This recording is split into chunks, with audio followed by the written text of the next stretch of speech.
Principal ने अभिभावक को दी धमकी, घर से निकाल कर मारूंगा, यह कहना है एक प्राइवेट स्कूल के प्रिंसिपल का। सरकार ने शिक्षा को लेकर एक नारा दिया है, पढ़ेगा इंडिया तभी तो आगे बढ़ेगा इंडिया, लेकिन प्राइवेट स्कूल ने इस नारे की दिशा और दशा दोनों को ही बदल कर रख दिया है। शिक्षा पर सबका समान अधिकार की बात तो होती है, लेकिन जमीनी हकीकत में शिक्षा प्राइवेट स्कूल के मालिकों की रखेल बनकर रह गई है। देश का भविष्य कहे जाने वाले गरीब बच्चों का भविष्य पूंजीपतियों के स्कूल में दम तोड़ने के लिए बेबस और लाचार की बैसाखी लिए घसीट रहा है।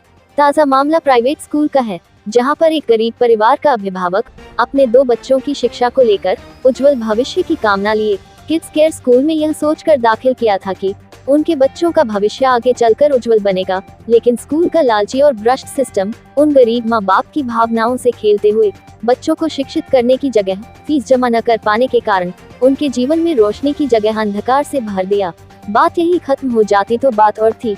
गरीब माँ बाप द्वारा फीस जमा न कर पाने और टीसी मांगने पर स्कूल के प्रिंसिपल ने अभिभावक हरि विश्वकर्मा को अपने चेंबर से बेइज्जत करके बाहर निकाल दिया और घर से निकाल कर मारने की धमकी तक दे डाली। किड्स केयर स्कूल की गुंडागर्दी की भनक जब अखिल भारतीय विद्यार्थी परिषद को लगी तो गरीब अभिभावक की मदद के लिए परिषद स्कूल में जा पहुंचा और नारेबाजी करते हुए हंगामा मचा दिया। अखिल भारतीय विद्यार्थी परिषद द्वारा न्याय दिलाने की मंशा को गलत दिशा में मोड़ते हुए स्कूल स्टाफ ने पुलिस को सूचना दी और मौके पर एनकेजे थाना प्रभारी नीरज दुबे के साथ उनका स्टाफ स्कूल में व्यवस्था संभालने के लिए जा पहुंचा। इस हंगामे के बीच में अखिल विद्यार्थी परिषद और पुलिस के बीच जोर आजमाइश का भी सिलसिला चला। सबसे बड़ी बात यह है कि शिक्षा का मंदिर कहे जाने वाले ऐसे तमाम प्राइवेट स्कूल हैं जो अब गरीबों के बच्चों को शिक्षा से महरूम कर पूरी तरह शिक्षा को बाजारीकरण करने में लगे हुए हैं। सरकार को चाहिए कि शिक्षा का अधिकार सबके लिए बराबर हो और इस पर ठोस कदम उठाए ताकि कोई भी बच्चा शिक्षा से वंचित न रहे।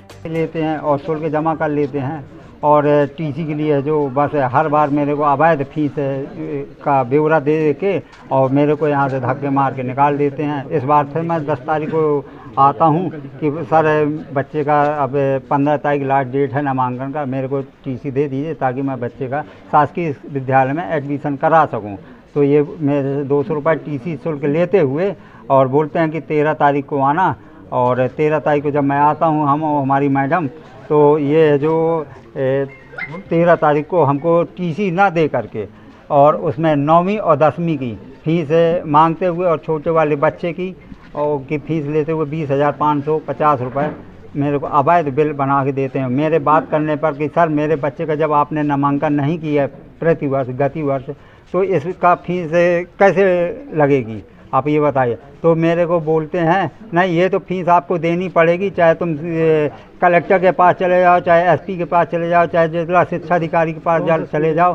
डी के खरे ये किड्स केयर स्कूल के सर डी के खरे जी हमसे बोलते हैं। क्या नाम है आपका? मेरा नाम हरीशचंद्र विश्वकर्मा है। किस क्लास बच्चे आपके? मेरे 2 बच्चे पढ़ते थे, एक 4वीं और एक कक्षा 8वीं में। अनीस विश्वकर्मा कक्षा 8वीं में और संदीप विश्वकर्मा कक्षा 4वीं में। सब लेकर स्कूल घेराव करने आए थे 2019-20 सत्र में, जब हरि विश्वकर्मा जी जो हैं उनके बच्चे यहाँ पर पढ़ते हैं। जब उनसे अवैध वसूली किया जा रहा था तो उन्होंने बोला कि अगर हम फीस यहाँ पर नहीं दे सकते तो हम अपने बच्चे को टीसी लेने के लिए आए 2019 में। तो 2019 में जब टीसी लेने आते हैं तो इनका हर मंथ की बोलते हैं अगले महीने ये मंथ का आप 200 रुपये ये रसीद कटवा लो 200 रुपये की। उसके बाद ये भी है हर महीना इनको 200 रुपये की रसीद देते हैं और उसके बाद 1 साल चला जाता है, बच्चे का भविष्य खराब हो जाता है। ना ही शासन का स्पष्ट आदेश है अगर नामांकन नहीं है किसी बच्चे का तो उससे आप शुल्क नहीं ले सकते, परंतु ये अपना शिक्षा का बाजारीकरण चला ही रहे हैं। इन्होंने हर महीना फ़ीस लिया 200, अभी तक ले रहे 10 अगस्त फिर भी लिए 10 अगस्त को, फिर ये खड़े हैं हमारे साथ इनके पेरेंट्स 10 अगस्त तक। जब इन्होंने बोला कि हम अपने बच्चे को टीसी आप 1 साल ख़राब कर दिया हमारे बच्चे का, इसका जवाबदार कौन? तो इनके पेरेंट्स को, दोनों पेरेंट्स को प्रिंसिपल बोलते हैं इनके पिताजी को कि हम तुमको ज़्यादा यहाँ से जा रहे हो कि नहीं, हम तुमको घर से निकाल के मारेंगे। और इनको लेडीज़ इनकी माताओं को, पुरुष यहाँ के स्टाफ जो है घसीट के धक्के मार के यहाँ से स्कूल के बाहर निकलते हैं। इनकी क्या गलती?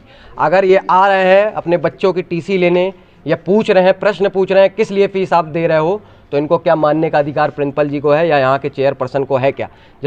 पूरी प्रकार से यहाँ पर गुंडागर्दी का माहौल बनाकर रखे हैं, अवैध वसूली कर रहे हैं, बच्चों को रेगुलर जो बच्चे बढ़ते प्राइवेट कर देते हैं, जो बाहर रहते हैं दमोह सागर उत्तर प्रदेश में उनको रेगुलर कर देते हैं। कुल मिला के यहाँ पर शिक्षा का बाजारीकरण चल रहा है। की बात कर रहे हैं आप? एक किड्स केयर स्कूल है जो मध्य शिक्षा मंडल भोपाल, सिप्तैन रजा, जिला संयोजक अखिल भारतीय विद्यार्थी परिषद। आज एबीवी के छात्रों के द्वारा जो धरना प्रदर्शन किया जा रहा है, जिन मुद्दों को लेकर जो समस्याएं बताई गई है, उस विषय में क्या कहेंगे आप? देखिए, बहुत सिंपल सी बात है। 2019-20 में मार्च 22 में शासन द्वारा कोरोना के कारण लॉकडाउन लगा दिया गया था और उन्होंने जो वैकल्पिक शिक्षा दी है वो है थी ऑनलाइन शिक्षा। इस समय छात्र और छात्राओं के भविष्य देखते हुए शासन की ये इच्छा थी कि बच्चे ऑनलाइन पढ़ लें। अब हमारे विद्यालय द्वारा सत्र 2019-20 में ऑनलाइन स्टार्ट की 10 अप्रैल से। सत्र चालू था अप्रैल से। इनको संपर्क किया गया, इन्होंने जो समस्या बोली हो वो शिक्षक जाने, वो जाने। और लास्ट ईयर जब इनका बच्चा जो 9वीं पढ़ता था, जिसका नाम अनिल विश्वकर्मा शायद है, आई डोंट नो नेम उसका, तो उसके लिए नामांकन होता है जो माध्यमिक शिक्षा भोपाल से होता है। उसके लिए 3 चीज़ आवश्यकता होती है। एक बच्चे की रिसेंट फ़ोटो, एक उसकी अंक सूची और एक उसकी शुल्क और एक सेंक्शन लेटर। वो होता है। हमारे जो कक्षा शिक्षक थे मिस्टर जोशी ने बुलाया, इनसे बात भी की, मैंने बात भी की, पर इन्होंने बोला हम कल बताएंगे। उसका 10 अगस्त 2021 को आए। जब 10 अगस्त 2021 को आए ये, इन्होंने बोला टीसी दे दो, नामांकन बच्चे नहीं हो। ये मुझे मालूम था, हमने आवेदन ले लिया और साइन कर दी, जो शुल्क बच्चे वापस कर दो। तो 200 ने शुल्क जमा की, दिनाई नहीं है। जब आवेदन गया वहाँ पे, मैंने वो 13 तारीख को आना, टीसी ले आना। ये जो आरोप लगाए जा रहे हैं आपके ऊपर, ये आरोप क्या है? झूठ है, टोटल झूठ है। जैसा कि इनका कहना है कि टीसी मांगा गया था, टीसी शुल्क 200 रुपए की रसीद काटी गई थी। देखिए, जो शुल्क बाकी होती है हमारे यहाँ, जब कोई भी संस्था होती है, जो भी ड्यूज होते हैं, 100 हो, 200 हो, 500, 5000, आई डोंट नो कितने होते हैं, तो 200 थे, 200 की रसीद दी है, रसीद दी ऐसे नहीं है। नहीं, आपने कहा जो शुल्क होते हैं, पर इन्होंने जो रसीद एप्लीकेशन दिया था टीसी के लिए, हाँ, तब से इनकी जो भी फीस होती है ड्यू वहाँ पे स्टॉप हो जाती है। उसके बाद आप कंटिन्यू अभी तक फीस की मांग कर रहे हैं। नहीं, स्टॉप नहीं होती कभी। देखिए, वही मैं समझाने को कोशिश कर आपको मैं कि आरटी के तहत, राइट टू एजुकेशन के तहत में किसी बच्चे का जब तक नाम हम खारिज नहीं कर सकते, जब तक आवेदन नहीं आए मेरे पास में। शासन बोलता है आप नाम खारिज नहीं कर सकते हो, तो जब तक नाम संस्था में लिखा होगा, चाहे वो पढ़े ना पढ़े, ऑनलाइन पढ़े ना पढ़े, उसकी शुल्क लगती है। इनका कहना ये है मेरा बच्चा स्कूल नहीं आया, नहीं पढ़ा तो मैं फीस नहीं दूंगा। तो शासन ने ये अधिकार ना उनको दिया है कि नहीं देने का, ना किसी और का अधिकार है। माननीय हाईकोर्ट का ऑर्डर है, बिना शुल्क के बच्चे को आगे प्रमोट मत करिए। छोटे बच्चे हैं, बिना एग्जाम के जनरल प्रमोशन हुआ था, इनका बच्चे प्रमोशन हुआ है और इनकी शुल्क लगनी पड़ेगी। 2 बच्चे धक्का मुक्की करने का भी आरोप है। बिल्कुल गलत है ये हमारे चैम्बर में बिना मेरी अनुमति के अंदर घुस गए थे। मैंने मना किया इनको कि भैया आप चैम्बर मत आइए, जो समस्या हो बाहर बैठिएगा, समस्या मेरी नहीं है, प्रिंसिपल बताएगा अब क्या होगा। पर ये माने नहीं, तो गर्म आवाज बात की, तो मैंने महिला चपास में बुलाया, इनको बाहर निकाल दो। उन्हें बुला के बाहर निकाला, फिर वो यहाँ आके बैठी हो, फिर चिल्ला रही थी वो, हम जब बाहर जाइए आप। बच्चे की जो माँ आई हुई है, उसने कहा कि सीधा आरोप आपके ऊपर लगा रहे हैं कि आपने मारा देखिए, और बाहर निकाल धक्का दिया। आरोप देना, महिला के साथ इस तरह का कार्य करना आपको शोभा देता है? नहीं की हम लोग ने, आप रिकॉर्डिंग चेक कर सकते हो। कल थाने में हम लोग गए थे इस बात के लिए। उन्हें इसके पूर्व भी आपके स्कूलों में फीस के नाम पे कार्यक्रम करने के लिए पैसे मांगे गए थे, जो रंगारंग 2 सालों से प्रोग्राम नहीं हुआ ऐसा, तो फीस किसकी मांगी आपको बताइए? इससे पहले फिल्मी स्टारों बुला के कार्यक्रम, फीस वो माता पिता पैसे दिए 10 समय बात करेंगे, मतलब नहीं बात मत करने का। अभी बात करें प्रेजेंट बाद में हमारे विद्यालय में आके हल्ला मचाएगा, बदतमीजी दिखाएगा, तो हमारा नेतृत्व है कि चैम्बर बाहर निकल जाओ। तो आप गुंडागर्दी का नहीं, बिल्कुल नहीं, बाहर निकाला गया है। आप हमारे कैमरा चेक कर सकते हो, कोई एडिटिंग नहीं की गई इसके अंदर। बच्चों के पिता ने आरोप लगाया है, हम लोग देखिए वो तो देखिए उनका अधिकार है, वो बोल सकते हैं। हमारा अधिकार हम अपनी ओर रखेंगे। दोनों क्या है? मैं